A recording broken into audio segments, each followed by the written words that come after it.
తెలంగాణ రాష్ట్రంలో కూడా ఈరోజు మత ఉన్మాదం పెరిగిపోతూ ఉంది.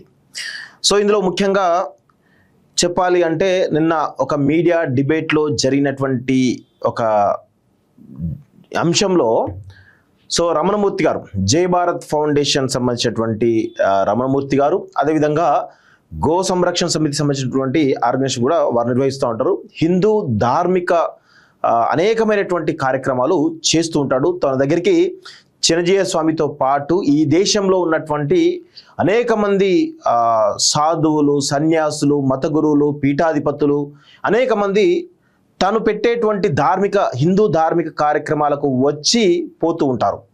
సో ఆయనకు అసలు రమణమూర్తి అంటే రామాయణ, మహాభారత ఇతిహాసాలు, పురాణాలు ఏవైతున్నాయో ఔపోసన పట్టినటువంటి గొప్ప వ్యక్తి.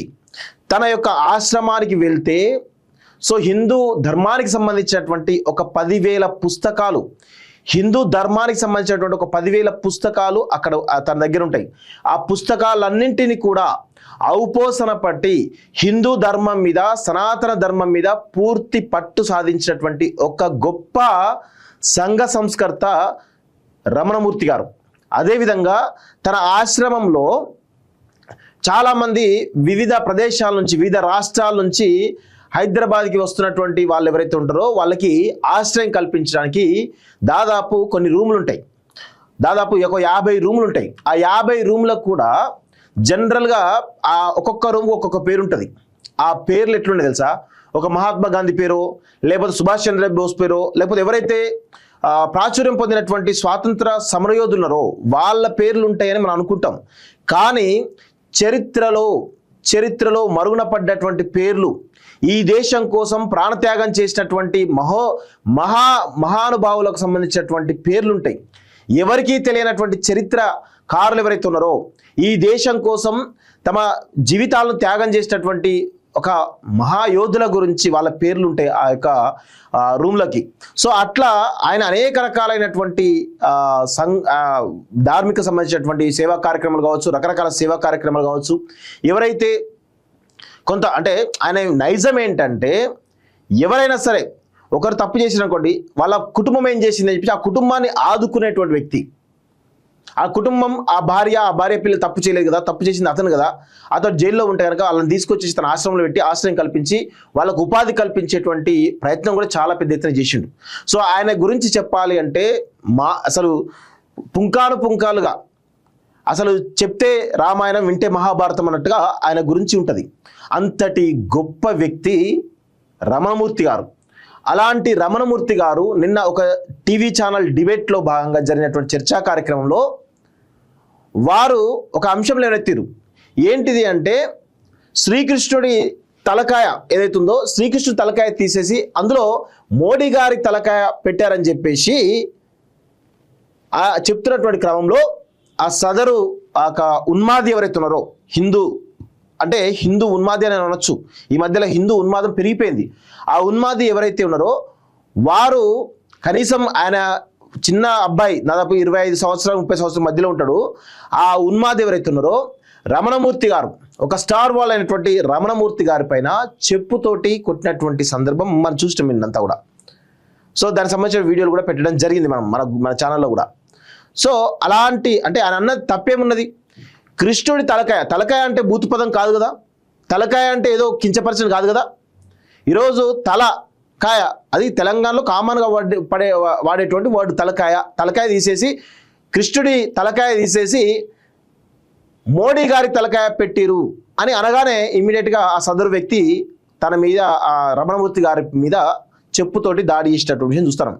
అయితే ఇక్కడ మేము ఏం చెప్పదలుచుకున్నామంటే, హిందూ మతం గురించి అనేక రకాలుగా సేవా కార్యక్రమాలు, ధార్మిక కార్యక్రమాలు చేస్తున్నటువంటి ఇలాంటి వాళ్ళను ఈరోజు వాళ్ళు బీజేపీ వ్యతిరేకిస్తానో, లేకపోతే ఆర్ఎస్ఎస్ను వ్యతిరేకిస్తానో ఏ విధంగా దాడులు చేస్తున్నారో ఒకసారి చూడండి. అంటే బీజేపీ, ఆర్ఎస్ఎస్, ఈ కొంతమంది ఏదైతే సోకాల్డ్ హిందూ మతం అని చెప్పుకొని ఉన్మాద సంస్థలు నడుపుతున్నారో వాటికి వ్యతిరేకంగా వారి తప్పులను ఎత్తి చూపితే ఈరోజు ఏ విధంగా దాడులు చేస్తున్నారు. వారి ఏజ్ గౌరవించరు, వారు చేసే కార్యక్రమాలు గౌరవించరు, వారు చేసే హిందూ ధార్మిక కార్యక్రమాలు అయితే వాటిని కూడా గౌరవించకుండా ఏ విధంగా ఉన్మాదంతో దాడులు చేస్తున్నారో ఒక్కసారి తెలంగాణ సమాజం మొత్తం కూడా గమనించాల్సినటువంటి అవసరం అయితే ఉంది. సో వారు ఏమన్నారు, పవన్ కళ్యాణ్ వ్యతిరేకిస్తే, పవన్ కళ్యాణ్ వ్యతిరేకించి చెప్పేసి లేకపోతే రకరకాల సంస్థలు వ్యతిరేకిస్తే వారు హిందూ వ్యతిరేక అయిపోతారా, కమ్యూనిస్ట్ అయిపోతారా? అనేక రకాల అభిప్రాయ భేదాలు ఉంటాయి. అభిప్రాయ భేదాలను చెప్తారు, చాలా స్పష్టంగా ఉంది కదా. ఇప్పుడు వారు ఏమన్నారు రీసెంట్గా, పవన్ కళ్యాణ్ అంటే మ్యాక్సిమం పవన్ కళ్యాణ్ యొక్క అది ఉంటారు, పవన్ కళ్యాణ్ సంబంధించినటువంటి ఈ వ్యక్తులు ఎవరుతున్నారో సమాజంలో ఒక విచ్ఛిన్నం చేసే దిశగా విచ్ఛిన్న శక్తులుగా తయారైపోతున్నారు, ఒక అరాచక శక్తులుగా తయారైపోతున్నారు. వారు మాట్లాడేటువంటి భాష, వారు ప్రవర్తించేటువంటి విధానం, ఒకరిపైన దాడి చేసేటువంటి విధానం, ఈవెన్ ఒక పవన్ కళ్యాణ్ లాంటి ఒక పార్టీకి అధినేత పవన్ కళ్యాణే తను సరిగా లేడు, మానసిక స్థితి బాగాలేదు. సో అలాంటి పరిస్థితుల్లో తను ఏం మాట్లాడుతున్నాడో అర్థం కానటువంటి పరిస్థితుల్లో ఈరోజు క్యాడర్ కూడా అదే విధంగా మానసిక స్థితి బాగాలేని పరిస్థితిలో కనబడతా ఉంది. అందుకే ఇలాంటి దాడులు జరుగుతూ ఉన్నాయి. ఈరోజు చాలా స్పష్టంగా ఏమన్నారు, రావణ్ గురించి మాట్లాడిండు, తప్పేమున్నది, ఆయన అభిప్రాయాలు చెప్పిండు, మీకు నచ్చకపోతే మీరు ఖండించండి, అంతేగాని భౌతిక దాడిలో దిగడం ఏంటి? ఆయన ఏమైనా బూతులు మాట్లాడిండా, ఆయన ఏమన్నా కించపరిచే విధంగా మాట్లాడిండా? ఆయన ఏమన్నాడు? ఈ విధంగా యూఏపీఏ కేసులు పెట్టడం ఏంటిది? ఒక ప్రమాదకరమైనటువంటి యూఏపీఏ కేసు అనేది ఒక ప్రమాదకరం, దాన్ని పవన్ కళ్యాణ్ మీద విమర్శిస్తే పెట్టడం ఏంటి? మీరు ఆయన బూతులు మాట్లాడితే పెట్టొచ్చు, తప్పేమీ లేదు.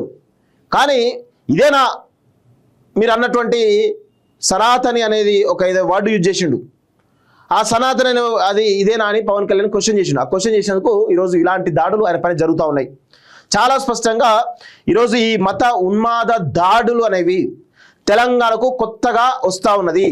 ఈ మధ్యలో రాజకీయాల్లో విపరీతమైనటువంటి భాష అనేది కొత్తగా వస్తూ ఉంది. ఇదంతా కూడా ఆంధ్ర నుంచి తెలంగాణకు పాకుతూ ఉంది. ఈ మత ఉన్మాదం కానీ రాజకీయ భాష కానీ ఆంధ్ర నుంచి తెలంగాణకు పాకుతున్నటువంటి విషయం అయితే చాలా స్పష్టంగా కనబడతా ఉంది. ఇది అందరం కూడా గమనించాలి. ముఖ్యంగా ముఖ్యమంత్రి రేవంత్ రెడ్డి గారు ఈరోజు ప్రశాంతమైనటువంటి తెలంగాణలో మత విద్వేషాలు రెచ్చగొట్టే విధంగా ఈరోజు కొంతమంది మత ఉన్మాదులు ప్రయత్నం చేస్తున్నారు.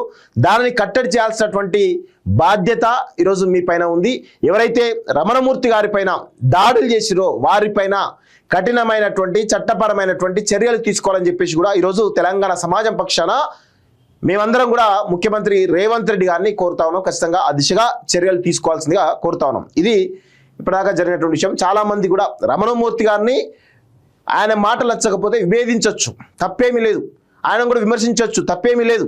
కానీ దానికి ఆ విమర్శకు ఒక రకమైనటువంటి భాష ఉండాలి, లేకపోతే ఒక రకమైనటువంటి ప్రవర్తన ఉండాలి. కానీ ఈరోజు భాష అదుపు తప్పి దాడులు కూడా చేసే దిశ దగ్గరికి వెళ్తున్నదంటే మన సమాజం ఖచ్చితంగా ఒక రకంగా ఒక ఊబిలోకి నెట్టివేయబడుతుందేమనేటువంటి ఒక ఆందోళన ఈరోజు చాలామంది ప్రజలు తెలంగాణ సమాజంలో కలుగుతూ ఉంది. దయచేసి తెలంగాణ సమాజం ఆ వైపుగా చూడొద్దు. మనంతా కూడా తెలంగాణ రాష్ట్రం ఈ ప్రపంచానికే ఉద్యమాలు నేర్పినటువంటి గడ్డ, ప్రశ్నించే తత్వాన్ని నేర్పినటువంటి గడ్డ. అలాంటి గడ్డ మీద ఇలాంటి మత ఉన్మాద చర్యలు రాకుండా మన దరికి చేరకుండా జాగ్రత్తలు తీసుకోవాలని చెప్పేసి కూడా ఈరోజు ఖచ్చితంగా తెలంగాణ సమాజానికి నేను కోరుతా ఉన్నాను. సో ఇది రమణమూర్తి గారికి సంబంధించినటువంటి విషయం మిత్రులారా.